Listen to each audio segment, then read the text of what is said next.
अस्सलाम वालेकुम dear students. आज का हमारा टॉपिक है रिस्पायरेटरी डिसऑर्डर्स। हम रिस्पायरेटरी सिस्टम के जो डिसऑर्डर्स है, जो उसके डिजीज़ है, आज हम वो पढ़ना स्टार्ट करेंगे। आज हम एक बीमारी कवर करेंगे ब्रोंकाइटिस की। ब्रोंकाइटिस क्या है और इसके काजेज़ क्या है और इसकी हम किस तरह से ट्रीटमेंट कर सकते हैं, ये किस वजह से लगती है। तो आज हम ब्रोंकाइटिस के बारे में बात करेंगे। ये बायोलॉजी का टेक्स्ट बुक है, ग्रेड 10 का, KP गवर्नमेंट का। हमने यूनिट नंबर 1 गैसेस एक्सचेंज का चैप्टर स्टार्ट किया था। तो चलो स्टार्ट करते हैं। रिस्पायरेटरी डिसऑर्डर्स के बारे में पढ़ते हैं। Sometimes the normal functioning of the respiratory system is disrupted due to certain factors which can lead to serious respiratory disorders। कभी कभी हमारे respiratory system में कुछ ऐसे मसाइल आ जाते हैं जिससे ये नॉर्मल फंक्शनिंग नहीं करता है। Some of these disorders are discussed as follows। कुछ डिसऑर्डर्स है जो नीचे दी गई है। नंबर 1 पे हमारे साथ आता है ब्रोंकाइटिस। ब्रोंकाइटिस क्या चीज़ है? When the leaning of the bronchi or bronchioles, bronchi या ब्रोंक्यूल्स की लीनिंग मतलब अंदर का तरफ, लीनिंग क्या हो जाता है? बिकम्स इन्फ्लेम्ड, उसमें सोजा आ जाता है, या इन्फेक्शन या कोई इन्फेक्शन हो जाता है। This condition is called bronchitis. इस कंडीशन को क्या बोलते हैं? ब्रोंकाइटिस बोलते हैं। यहाँ पे अगर मैं डायग्राम में आप लोगों को दिखाऊँ तो ये आप लोग देख सकते हैं, ये एक सेक्शन लिया गया है ब्रोंक्यूल का, तो ब्रोंकाई का। तो इसमें अंदर क्या आ जाता है? म्यूकस आ जाता है, म्यूकस हो जाता है, या उसके इसका अंदर जो है इसमें कोई इन्फ्लेमेशन काज हो जाता है। तो इस कंडीशन को क्या बोलते हैं? ब्रोंकाइटिस बोलते हैं। Bronchitis reduces the amount of air that can flow and causes the formation of mucus in the airway। Bronchitis की वजह से क्या हो जाता है? ये जो एयर इससे अगर पास होता है, ये नॉर्मल है, तो इसमें ज़्यादा एयर पास हो सकता है, मतलब इसका डायमीटर बड़ा है।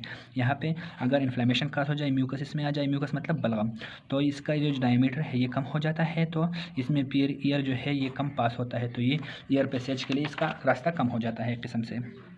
तो bronchitis reduces the amount of air that can flow and causes the formation of mucus in the airway। एक ईयर इसमें अमाउंट, ईयर आपका अमाउंट जो है वो कम हो जाता है, मतलब ईयर कम पास होता है, और दूसरा इसमें म्यूकस जनरेट हो जाता है। Bronchitis is caused by viruses, bacteria and there particles that irritates the bronchial tubes. Bronchial tubes bronchitis किस वजह से काज हो जाता है? वायरस इसका काज हो सकता है, बैक्टीरिया काज हो सकता है, या वायरस से काज होगा, मतलब या वायरस से लगता है या बैक्टीरिया से ये डिजीज़ आता है। और इसमें क्या होता है? इसमें ये जो ब्रोंकाइल ट्यूब्स हैं ये इरिटेट हो जाते हैं, इसमें मतलब चिड़चिड़ापन या इरिटेशन, चिड़चिड़ापन को बोलते हैं, मतलब आप लोगों को अच्छा फील नहीं होगा, आपके लंग में जो ब्रोंकाइटिस है वो डिस्टर्ब हो जाता है, ख़राब हो जाता है थोड़ा बहुत। फिर शॉर्ट टर्म ब्रोंकाइटिस है और एक लॉन्ग टर्म ब्रोंकाइटिस है। शॉर्ट टर्म ब्रोंकाइटिस क्या होता है? वो रिजॉल्व होता है विदाउट ट्रीटमेंट इन 2 वीक्स। इसकी ट्रीटमेंट की कोई ज़रूरत नहीं होती और वो जल्दी से ठीक हो जाता है। If the condition do not improve the patient is given medicine. अगर ये कंडीशन इम्प्रूव नहीं हो जाती है तो पेशेंट को फिर मेडिसिन दी जाती है, मतलब शॉर्ट टर्म ना हो और ये खुद ठीक नहीं हो सकता है तो फिर पेशेंट को मेडिसिन दी जाती है। Antibiotics are used when bronchitis is due to bacterial infections. Antibiotics दी जाती है अगर ये बैक्टीरियल इन्फेक्शन की वजह से हो।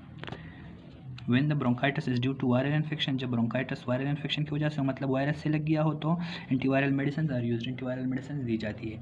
तो ये बैक्टीरिया की वजह से भी काज हो सकता है, बैक्टीरिया की वजह से जब काज हो जाए तो एंटीबायोटिक्स दी जाती है, और जब वायरस की वजह से काज होता है तो एंटीवायरल मेडिसिन दी जाती है। फिर coughing helps to remove irritants from the bronchi. जब खांसी होती है, पेशेंट खांसी करता है, तो ये म्यूकस वगैरह और ये इरिटेंट्स जो है ब्रोंकाई से इससे हट भी सकते हैं, इसके चांसेस होते हैं, मतलब खांसी के साथ एयर जो है वो हमारे लंग्स से थ्रू प्रेशर बाहर आता है, तो इसमें इरिटेंट्स बाहर निकलने के चांसेस होते हैं। इंशाल्लाह हम अपने नेक्स्ट टॉपिक में कवर करेंगे एम्फीसीमिया, और उससे आगे हम निमोनिया कवर करेंगे, उसके बाद हम आस्मा कवर करेंगे। तो हमारे चैनल को सब्सक्राइब कर लीजिए, बेल आइकन को दबाइए ताकि आपको हमारे चैनल की वीडियोज़ की लेटेस्ट अपडेट्स मिलती रहे। शुक्रिया।